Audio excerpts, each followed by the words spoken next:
볼 때 그 사람을 부끄러워하리라. 아멘. 오늘 예배에 참석하신 여러분 모두를 환영합니다.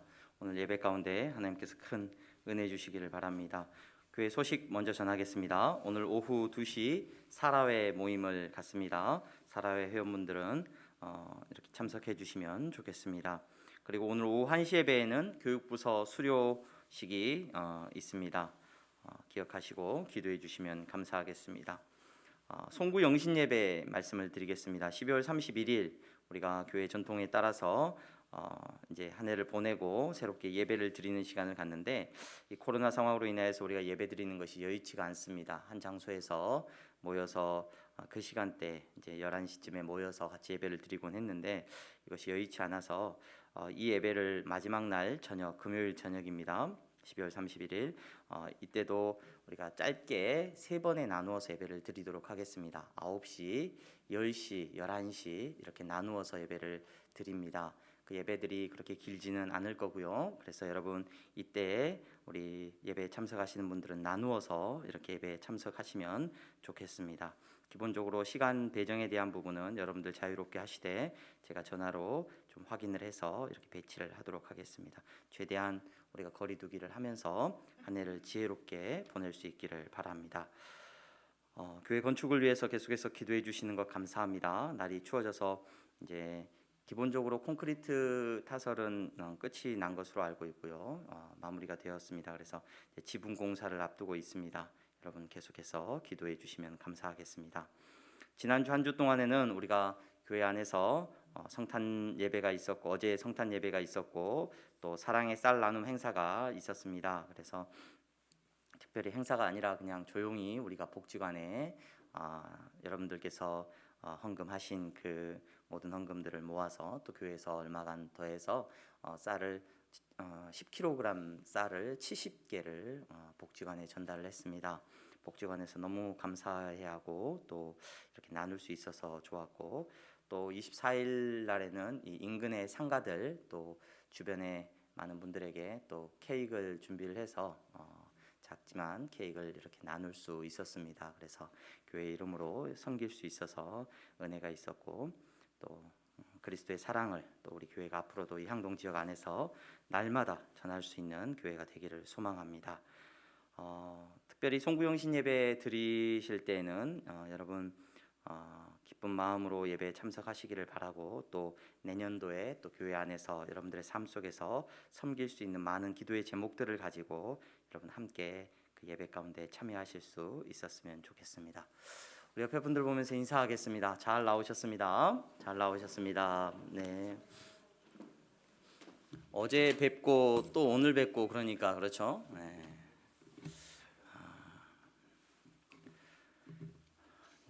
신학교 다닐 때 저희를 가르쳤던 설교학 교수님께서 설교는 많이 할수록 좋은 게 아니라 적게 할수록 좋은 겁니다. 이런 이야기를 저희들한테 가르쳐 주셨던 기억이 나는데, 어제도 설교를 듣고 오늘 또 설교를 들으시는 여러분들에게 하나님께서 은혜 주시기를 바라고, 여러분 설교를 듣는 것이 우리의 최종적인 목표가 아니라 그렇죠, 말씀을 듣고 목사인 저도 그 말씀 앞에서 순종하고 또 여러분도 함께 순종해 나가는 은혜가 있기를 정말 간절히 원합니다. 그래서 순종해 나가려고 하다 보니까 설교를 많이 들으면 많이 들을수록 어떻게 돼요? 부담이 많이 되는 것이 사실입니다.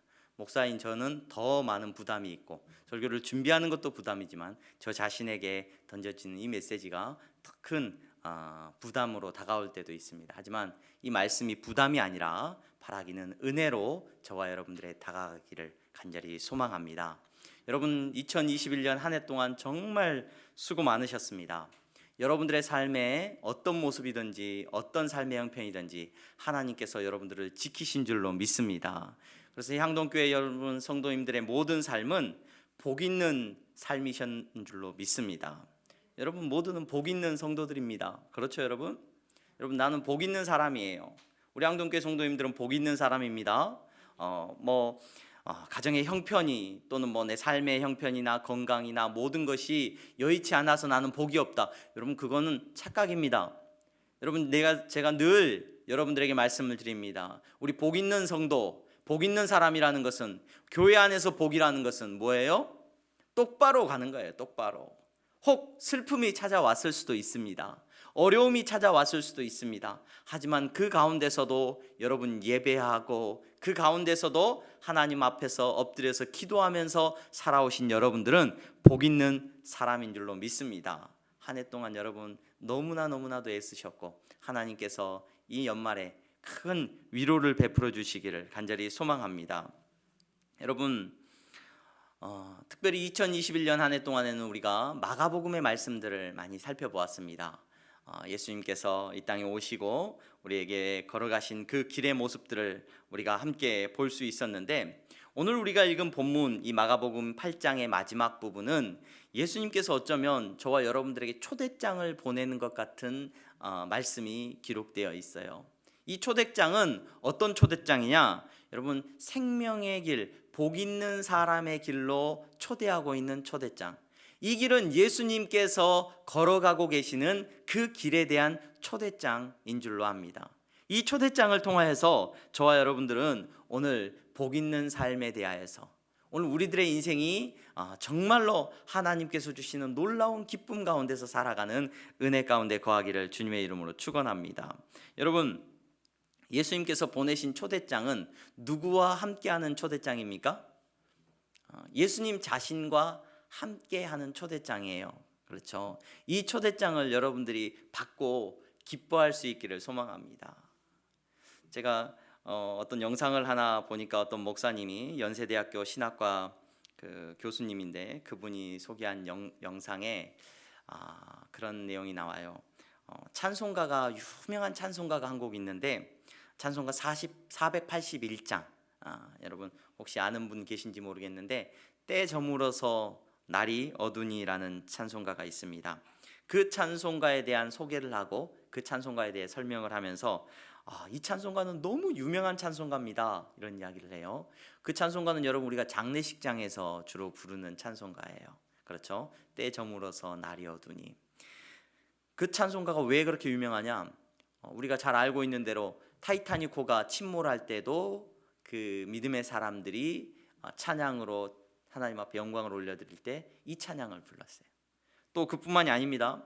2009년도에 그 터키 항공이죠. 터키 항공사의 비행기가 추락해가지고 네덜란드 그 공항에서 사람들이 모여서 불렀던 노래가 바로 이 찬송가예요.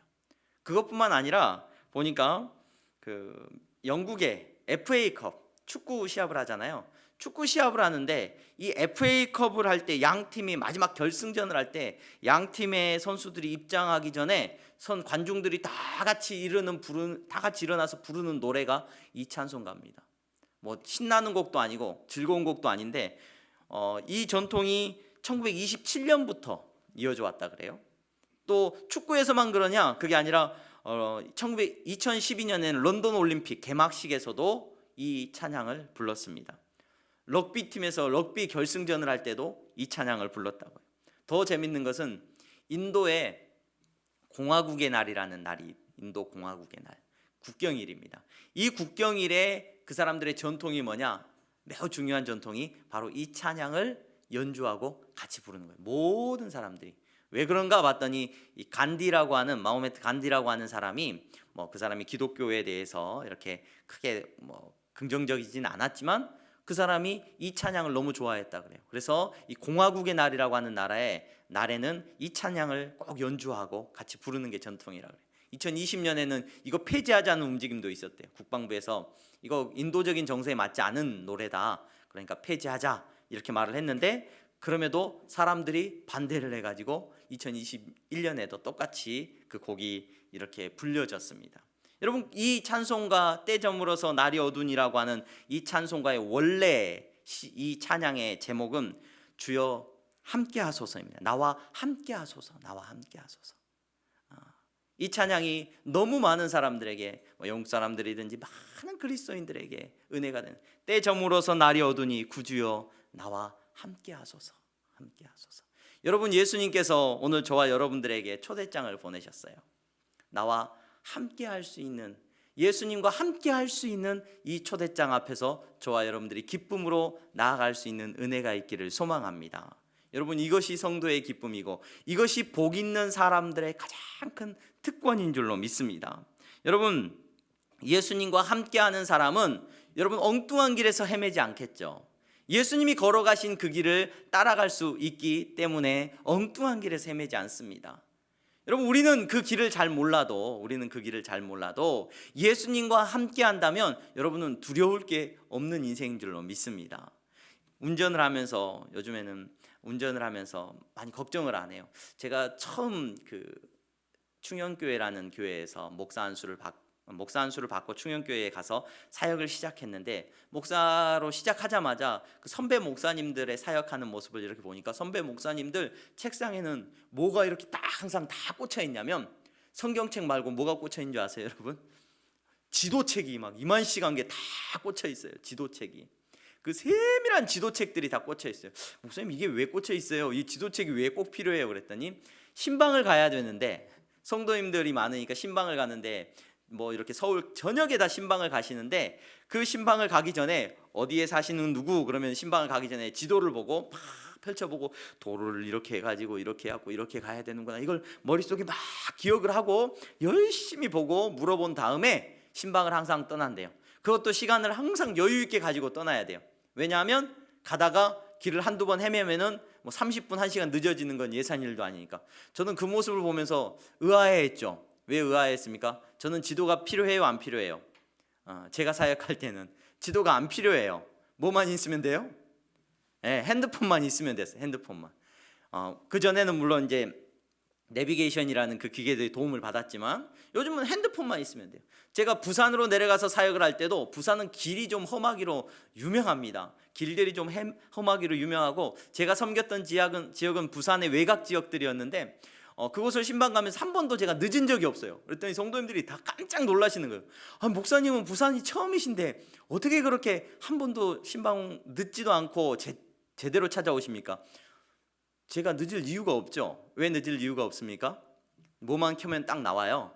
핸드폰에 내비게이션만 딱 켜면은 여기서 여기까지 몇 분 걸립니다. 어느 길로 몇 분이 딱 걸립니다 라고 나와요. 그럼 그 시간에 딱 맞춰서 출발을 하면 되는 거예요.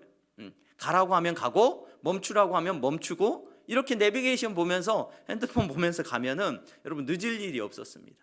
여러분, 오늘 저와 여러분들이 똑바로 가는 인생이 복된 인생이라는 것을 우리가 알고 있다면, 여러분, 누구와 가는 인생이, 누구와 함께하는 인생이 복 있는 인생이에요? 예수님과 함께하는 삶이 복 있는 인생인 줄로 믿습니다. 예수님이 여러분들의 인생에 보여지셔야 돼요. 예수님과 함께 걸어가야 됩니다. 사람이 보이면, 여러분, 사람 쫓아가면 엉뚱한 길에서 헤매고 됩니다. 여러분, 목사를 보지도 마셔요. 뭐 교회 안에 누운 다른 사람도 보지 마시기 바랍니다. 우리의 시선에는 누가 항상 있어야 되느냐? 여러분, 예수 그리스도가 있어야 될 줄로 믿습니다. 예수님이 걸어가신 그 길, 예수님이 보여주신 그 길, 저도 따라가기를 원하고 여러분도 함께 따라가기를 원합니다. 예수님께서 오늘 그 놀라운 길을 우리에게 보여주시면서 초대장을 보내신 거예요. 나하고 함께 가자. 나하고 함께 가자. 여러분, 이 놀라운 초대장을 보면서 우리가 2021년 한 해를 돌아보고 다가오는 한 해를 준비하면서 우리가 지혜로운 삶으로, 정말로 우리의 인생이 복 있는 삶으로 살아갈 수 있기를 주님의 이름으로 축원합니다. 여러분, 예수님께서 오늘 보내주신 그 초대장에 보면은 우리의 인생의 목적지가 어딘지를 먼저 말씀해 주셔요. 예수님이 지금 어디를 향해서 가고 계시는지를 우리에게 분명히 말씀해 주고 계시는 것을 오늘 본문을 통해서 저와 여러분들은 볼 수 있습니다. 여러분, 35절에서 37절에 보면은 예수님이 뭐라고 말씀하시냐면, 누구든지 나와 복음을 위하여 자기 목숨을 잃으면 구원하리라, 이렇게 말씀해 주셔요. 사람이 만일 온 천하를 얻고도 자기 목숨을 잃으면 무엇이 유익하리요? 사람이 무엇을 주고 자기 목숨과 바꾸겠느냐? 예수님 이렇게 말씀을 하셔요. 이 말씀의 의미를 여러분 아시겠습니까? 목적지가 나와 있는 거예요. 우리의 목적지. 예수님이 우리를 초대하시는데 나하고 함께 가자, 나와 함께 가자, 이렇게 초대하고 계시는데 그 초대장에는 목적지가 나와 있어요. 그 목적지가 어디냐? 예수님께서 우리를 구원해 주시고, 더 나아가서 우리로 하여금 목숨을 얻게 하시고 생명을 얻게 하시는 그 길, 그 종착역에는 죽음이 끝이 아니라, 죽음이 목적지가 아니라 생명이 목적지라는 것, 영원한 생명과 기쁨과 만족함이 우리의 목적지라는 것을 오늘 예수님께서 저와 여러분들에게 말씀해 주고 계십니다. 여러분, 예수님 따라가는 저와 여러분들이 목적지도 모르고 헤매는 사람이 되면 안 되겠죠. 예수님 분명히 우리를 불러주셨는데 우리 어디로 가느냐? 우리 어디로 가는 인생이냐? 모든, 제가 여러분들에게 가끔 말씀드립니다. 모든 동화의 마지막은 뭐예요? 해피엔딩이라 라고 말하는데, 해피엔딩도 전부 뭐냐? 잘 먹고 행복하게 살다가 뭐 했더라? 오래오래 살다가 죽었더라. 이게 해피엔딩이에요. 세상이 말하고 있는. 저와 여러분들은 그런 엔딩을 향해서 달려가는 사람이 아닙니다. 저와 여러분들은 죽음을 향해서 달려가는 사람들이 아닌 줄로 믿으시기를 바랍니다. 생명의 길을 저와 여러분들은 걸어가고 있습니다. 예수님이 여러분들을 초대하셨는데 어디를 향해서 가자라고 말씀하고 계시냐면 생명을 향해서 가자라고 말씀하고 계시는 거예요. 죽음을 향해서 달려가지 말고 어디를 향해서 가자? 영원한 생명과 삶을 향해서 달려가자고 오늘 예수님이 우리를 초대하고 계십니다. 사람들은 1년이 지나면 요즘은 코로나 때문에 그런 모임을 안 하겠죠. 많이 안 하실 거예요. 1년이 끝나면 송년회를 하면서, 옛날에는 송년회를 뭐라고 많이들 했냐면 망년회, 그래서 망년회를 갖는다. 망년회가 무슨 망자입니까 여러분? 1년을 잊어버려야 돼. 1년이 슬픈 일 다 잊어버리고 그냥 잊어버리고 살아가자. 여러분, 인생의 마지막에 망년회로 여러분들의 인생이 끝나지 않기를 주님의 이름으로 축원합니다. 여러분, 믿는 사람들은 1년의 삶을 살아오고 나서 마지막에 뭐 하는 사람들이냐? 감사의 예배를 드리는 사람이에요. 송구영신 예배가 그런 예배입니다. 여러분, 인생의 마지막 순간에도, 여러분 내 생이 다 끝나는 순간에도 저와 여러분들은 망년회를 하는 것이 아니라 생의 마지막 순간에 감사의 예배를 드리는 분들이 저와 여러분들이 되는 줄로 믿으시기를 바랍니다. 여러분, 기차 여행을 합니다. 자, 기차 여행을 하는데 어떤 사람이 복 있는 사람이냐? 여러분 생각을 해보세요. 1등석을 탔어요. 내가 서울을 향해서 가야 되는데, 저 서울을 향해서 가야 되는 게 내 목적지예요. 그런데 기차를 탁 타가지고 부산행을 잘못 타가지고 1등석에 탁 앉아가지고, 야, 내가 역시 복 있는 사람이다, 내 기차 여행이 최고다 라고 말하는 사람이 있다고 한다면 그 사람만큼 어리석은 사람이 없을 거예요. 여러분, 서울행을 타고 기차를 서울행을 제대로 타고 조금은 서서 갈 수도 있습니다. 입석일 수도 있습니다. 제가 입석을 많이 타봤는데 입석 타면 참 인생이 비참하더라고요. 입석을 타면 어디 자리 하나 없는 건데도 참 인생 힘듭니다. 그 잠깐에 한 5시간 제가 통일호 막 옛날에 무궁화호 이런 거 탈 때 입석 타면요, 명절 때 자리가 없어가지고 타면 왜 그렇게 자리 있는 사람들이 얼마나 부럽던지요. 아유, 옆에 서서 다리 아픈데 어디 기대지도 못하고 쪼그려고 앉아있다가 든 5시간을 갔습니다. 그래도 여러분, 목적지가 똑바로 된 기차만 탔다면 여러분 그 인생은 복 있는 인생인 줄로 믿으시기를 바랍니다. 엉뚱한 기차 타가지고 여러분 1등석에 앉아가지고 와 편하다 하고 있는 것만큼 어리석은 인생이 없습니다. 여러분, 저와 여러분들은 예수님과 함께 동행하면서 목적지가 어디예요? 예수님이 보여주신 목적지가 바로 생명입니다. 생명, 하나님 나라입니다. 저 천국에서 우리는 예수님과 영원히 함께하는 것이 저와 여러분들의 목적지라는 것을 잊지 마시기 바랍니다. 때로는 서럽기도 합니다. 입석이라서요. 내 만족할 만한 집도 없고 내 몸 이 육신을 누일 때도 없고 연약한 것 같고 만족함도 없고 때로는 줄일 수도 있습니다. 하지만 목적지가 분명한 인생은 여러분 복 있는 인생인 줄로 믿으시기를 바랍니다. 예수님은 그 길로 저와 여러분들을 초대해 주셨어요. 여러분, 예수님만이 여러분 그 길을 밝히 보여주십니다. 예수님만이 저와 여러분들을 그 종착역에 바르게 인도해 주시는 줄로 믿으시기를 바랍니다. 여러분, 예수님께서는 이제 저와 여러분들에게 초대를 하시고 어디를 향해서 가는지 말씀해 주신 다음에 그러면 무엇을 해야 하는지도 말씀을 해 주셔요. 무엇을 해야 하는지. 오늘 2021년을 살아오고 2022년을 우리가 살아가는데, 여러분 아까 우리 집사님 기도하시면서 52주 이야기했어요. 52주 동안 설교를 들으셨고 또 그 사이사이에 수요 예배, 금요 기도회, 또 여러분들이 들으셨던 예배, 또 말씀을 읽으면서 얼마나 많은 말씀들을 들으셨습니까? 근데 그 말씀들을 여러분 듣고 살아가면서 여러분 그 말씀에 우리가 순종하는 것이 매우 중요하다라고 말씀을 드렸어요. 근데 순종함의 구체적인 내용에 대해서 저와 여러분들이 조금은 깊이 생각을 해봐야 되는데, 여러분 설교를 듣고 설교가 잔소리가 되지 않으려면 말씀을 드렸습니다. 절대로 한 말씀이라도 조금이라도 그 말씀에 반응을 해야 설교가 잔소리가 안 됩니다 라고 말씀을 드렸어요. 그렇죠? 52주 동안 설교를 들으시면서 여러분 어떤 삶의 행동이 있으셨습니까? 오늘 예수님께서 그 삶의 행동에 대해서 저와 여러분들에게 가르쳐주고 계셔요. 뭐라고 가르쳐주시고 계시냐? 자기 십자가를 지고, 이렇게 말씀하셔요. 자기 십자가를 지고. 여러분 저와 여러분들 오늘 예배드리면서 이 자기 십자가를 지고라는 이 말씀을 꼭 기억하시기를 바랍니다. 예수님 따라가는 인생은 자기 십자가를 지는 삶이에요. 말씀을 듣고 가끔 그런 생각을 하시는 분들이 계셔요. 내가 뭐 대단한 일을 해야 되고 엄청나게 자기 십자가를 진다는 거니까 뭐 엄청난 어떤 고생하는 삶을 내가 짊어지고, 또는 복음을 위하여서 정말 오늘 예수님께서 말씀하시는 것처럼 죽기까지 나가야 되는 그러한 삶, 어떤 게 있을까? 선교를 떠나야 될까? 아니면 뭐 대단한 일을 해야 될까? 어떤 엄청난 일에 대해서 생각을 하게 되는데, 여러분 예수님께서는 저와 여러분들에게 어떤 행동을 할 건지에 대해서 분명히 말씀을 해주셨어요. 자기 십자가를 지래요. 자기 십자가.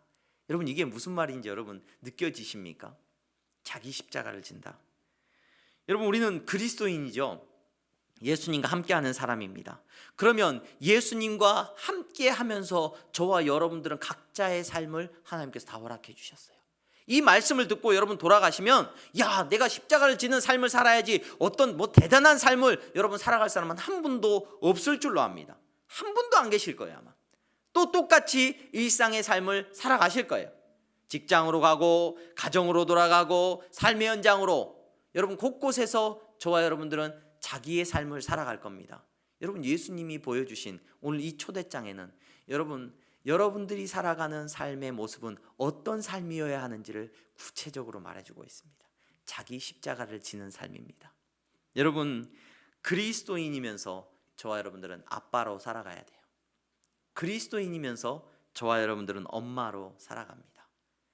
그리스도인이면서 저와 여러분들은 직장인으로 살아갑니다. 그리스도인으로서 학생으로 살아가고 자녀로 살아가는 것, 여러분 그것이 자기 십자가를 지는 삶입니다.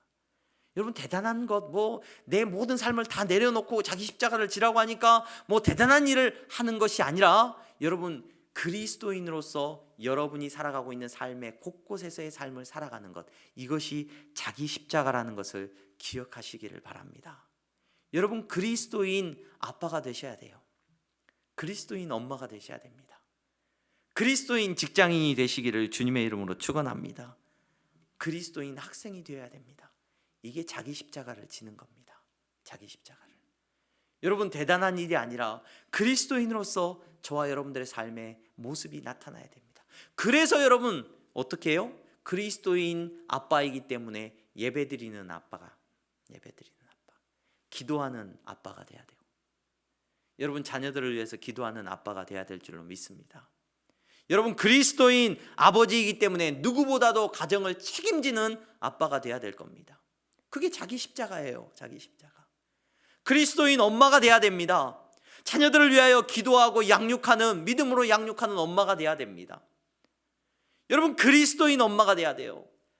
남편을 사랑하고 남편을 또 돌보아 주기도 해야 되고, 또 여러분들의 삶의 형편에서 가정을 위해서 어떤 일을 하든지 그리스도인으로서 엄마로서, 그리스도인 엄마로서의 삶을 살아가는 삶이 되시기를 간절히 소망합니다.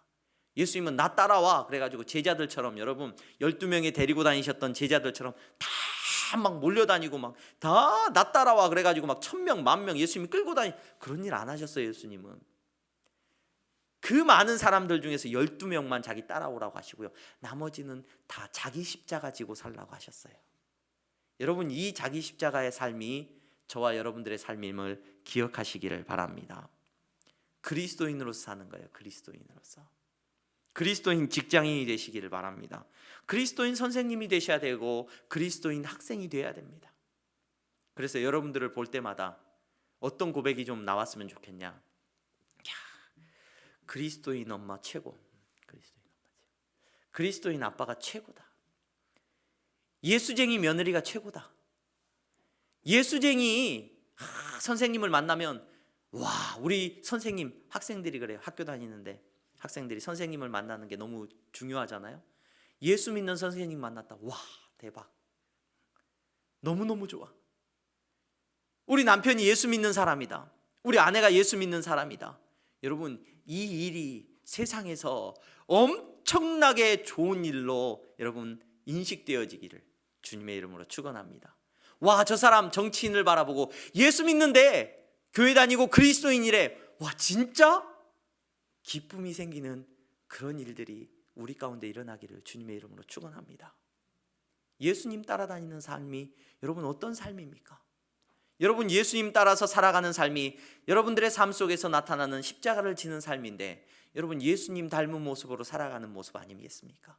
여러분, 적어도 정치인이 예수님 닮은 모습으로 살아간다고 한다면 여러분, 그 사람을 싫어할 사람이 누가 있겠어요? 그 사람 향해 손가락질할 사람이 누가 있겠습니까? 여러분, 예수님 닮은 어머니가 되시기를 바랍니다. 예수님 닮은 아버지들이 되시기를 바랍니다. 예수님 닮아가는 직장인이 되시기를 주님의 이름으로 축원합니다. 그것이 증인의 삶이고, 그것이 예배자의 삶이고, 그것이 복 있는 삶이에요. 그것이 예수님과 함께하는 삶이라는 것을 기억하시기를 바랍니다. 우리는 다 던져버리고 교회만 있으세요. 여러분, 잘못된 신앙이에요. 여러분들의 삶의 각자의 자리에서 자기 십자가를 지고 살아가는 성도님들 되시기를 주님의 이름으로 축원합니다. 2022년 한 해도 하나님께서 저와 여러분들에게 주신 십자가가 있어요. 자기의 십자가가 있어요. 그곳에서 그리스도인으로서 살아갈 수 있는 은혜가 있기를 바랍니다. 마지막으로 여러분, 저와 여러분들은 복 있는 사람이잖아요. 이 복 있는 삶을 살아가면서, 그 길을 걸어가면서 예수님과 동행하면서 가장 중요한 부분을 하나 확인해 보셔야 됩니다. 뭐냐? 오늘 설교를 듣고 여러분 52주 동안 설교를 듣고 내년에 또 설교를 들을 것인데, 여러분들의 삶 속에서 날마다 확인되어야 되는 그리스도인으로서의 삶의 가장 중요한 모습 가운데 하나가 뭐냐? 바로 태도입니다. 태도. 사실 오늘 이 본문을 가지고 제가 이 이야기를 여러분들과 하고 싶었어요. 자기 십자가를 지고 예수님을 따라가는 삶, 자기 십자가를 지고 그 삶의 태도는 어떤 태도이어야 하느냐? 오늘 예수님께서 말해 주시는데, 자기를 부인하는 태도라고 말씀해 주십니다. 자기를 부인하는 태도. 여러분, 이 태도에 대해서는 굉장히 유명한 말이 있습니다. 보니까 영화에서 인용되면서 많이 인용이 되었는데, 사실 이 표현은 영국의 신학자이면서 정치가였던 그 위컴의 윌리엄이라고 하는 사람이 쓴 표현이에요. 뭐냐면 매너가 사람을 만든다, 이런 표현이 있어요. 매너가 사람을 만든다라고 하는 표현이 있는데, 이 표현을 영화에서 어떤 영화에서 이렇게 인용을 해가지고 굉장히 많은 사람들이 알고 있더라고요. 근데 여러분, 이 매너가 사람을 만든다라는 이 표현을 신학자였던 윌리엄이라고 하는 분이 쓴 표현인데, 제가 이 말씀을 여러분들에게 드리고 싶어요. 여러분, 그리스도인의 모습은 그리스도인에게 있어서 매우 중요한 것, 여러분 그리스도인 아빠이고 그리스도인 엄마이고 그리스도인으로서 여러분들이 살아가기 때문에 여러분들 뭐 해야 된다고 생각하냐면, 예배도 드리고 기도도 하고 또 뭐예요? 말씀도 읽고 전도도 하고, 이러한 삶을 우리가 마땅히 살아가야 한다라고 생각을 합니다. 맞습니다. 그리스도인이기 때문에 그러한 삶을 살아가는 것이 맞습니다. 근데 그것보다 중요한 것이 하나 있는데, 태도예요. 여러분, 태도. 어떤 태도여야 하느냐?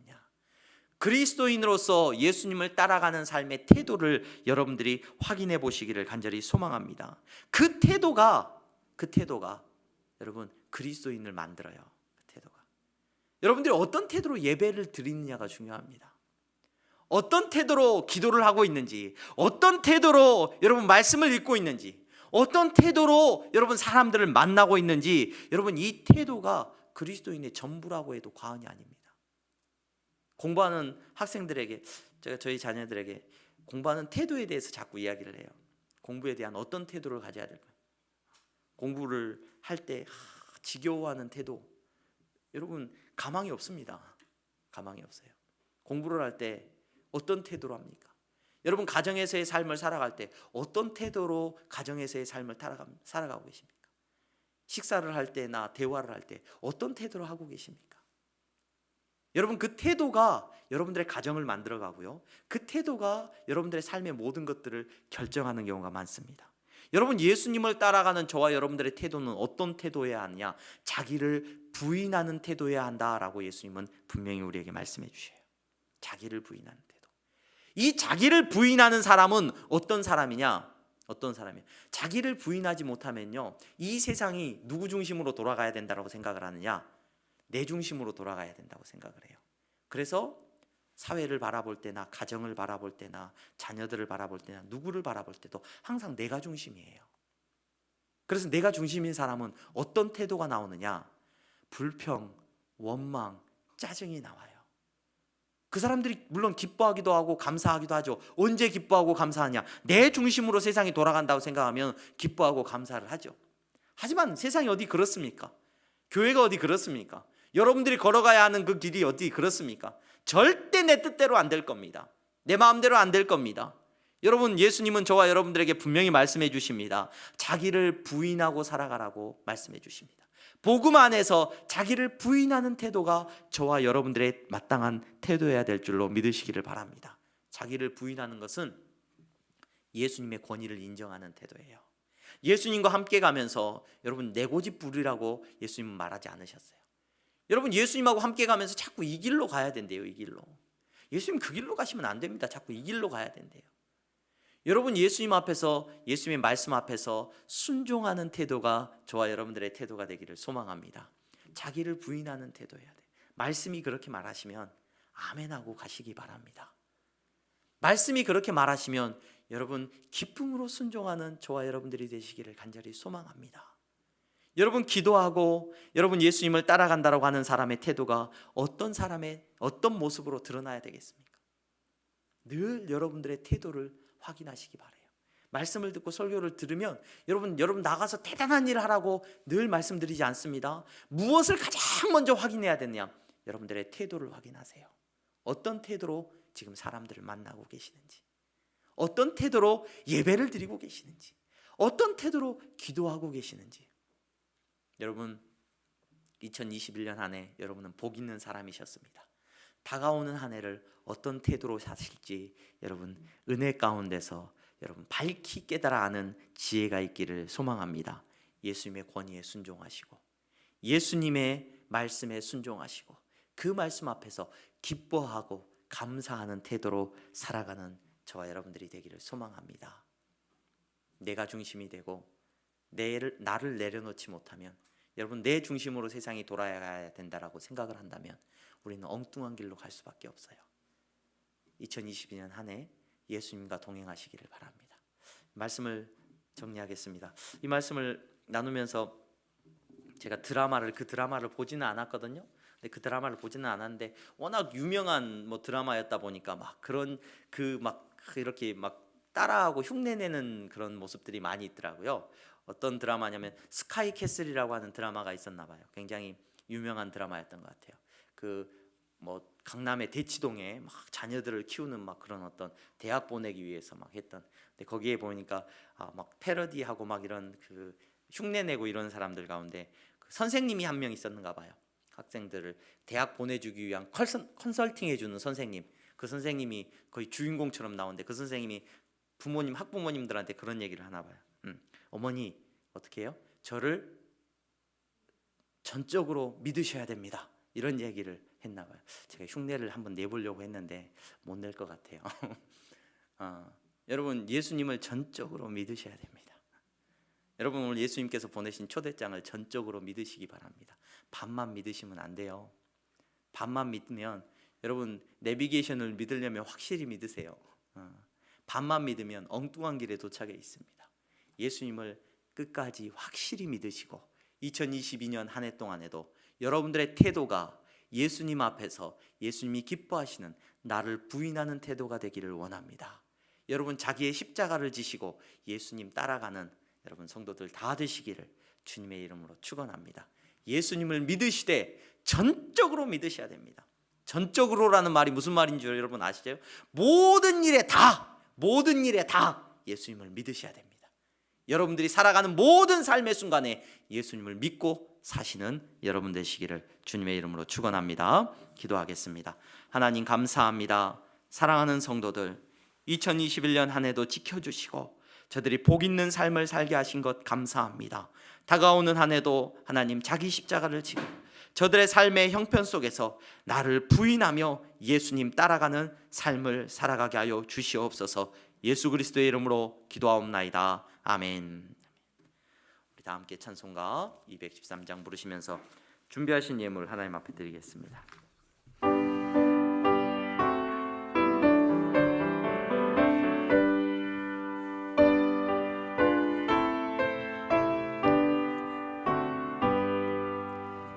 나의 생명 드리니 주여 받아 주셔서 세상 살아갈 동안 찬송하게 하소서.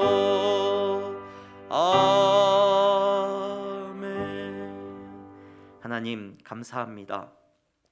주님 말씀을 전적으로 믿습니다.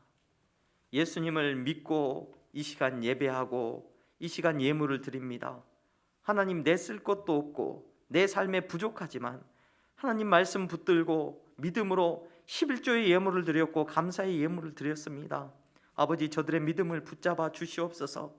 저들을 한 해 동안도 인도하여 주신 주님, 2022년 한 해도 지켜주시고 하나님, 저들이 걸어가는 그 길, 십자가를 지고 걸어가는 그 길, 아버지 하나님 땀 흘리며 수고하며 걸어가는 그 길 주님이 동행하여 주시옵소서. 아버지 하나님 기름지게 하여 주시옵소서. 나눌 수 있도록 주여 축복하여 주시옵소서. 메마르지 않게 하여 주시옵소서. 아버지 하나님, 선교의 예물을 드립니다. 땅끝까지 복음 전하라는 사명 앞에 순종하며 내가 가지 못하지만 주님 구별된 예물을 드렸습니다. 하나님께서 일하시는 것이 보여지게 하여 주시옵시고 하나님의 능력이 날마다 나타나게 하여 주시옵소서. 아버지 하나님, 장학헌금을 드립니다. 우리의 다음 세대를 주님께서 만나 주시고 우리의 다음 세대가 아버지 하나님 복 있는 세대가 되기를 원합니다. 예수님과 함께하는 세대가 되기를 원합니다. 우리의 부모는 끝까지 저들과 함께 해줄 수 없지만 우리 예수님 저들과 함께하여 주셔서 지키시고 은혜 내려 주시옵소서. 건축원금을 드렸습니다. 아름다운 예배당을 우리가 세우기를 원하지만 아버지 하나님, 우리의 욕심대로는 마시고 아버지의 뜻대로 이루어 주시옵소서. 모든 영광을 주님이 받아주시고 그곳에서 드려지는 예배를 통하여서 그곳에서 모이는 모든 모임을 통하여서 주님 우리에게 큰 기쁨을 허락하여 주시옵소서. 아버지 하나님, 드릴 것이 없어 가난한 심령으로 나온 성도가 혹 있다면 더 큰 위로와 은혜를 내려 주시옵소서. 예수 그리스도의 이름으로 기도하옵나이다. 아멘. 우리 다 함께 일어나서 주기도문 함께 찬양하시겠습니다.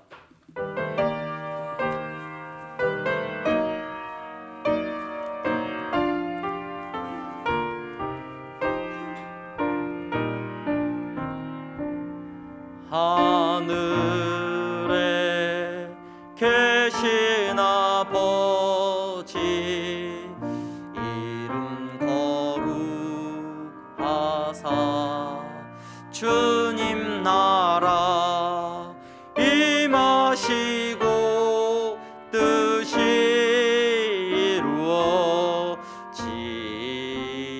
이루어지다. 일용할 양식 주시고 우리들의 큰 죄 다 용서하옵시고 또 시험에 들게 마시고 악에서 구원하소서.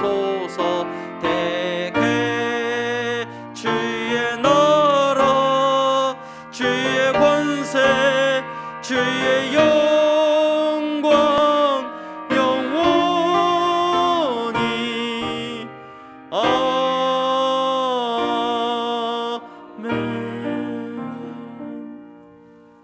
주 예수 그리스도의 은혜와 하나님 아버지의 사랑하심과 성령의 교통 충만하심이 우리 주님과 동행하며 2021년을 살아오고 다가오는 2022년도 우리 예수님과 동행하며 살아가기를 원하는 사랑하는 성도들의 머리 위에 이제부터 영원토록 함께 있을지어다. 아멘.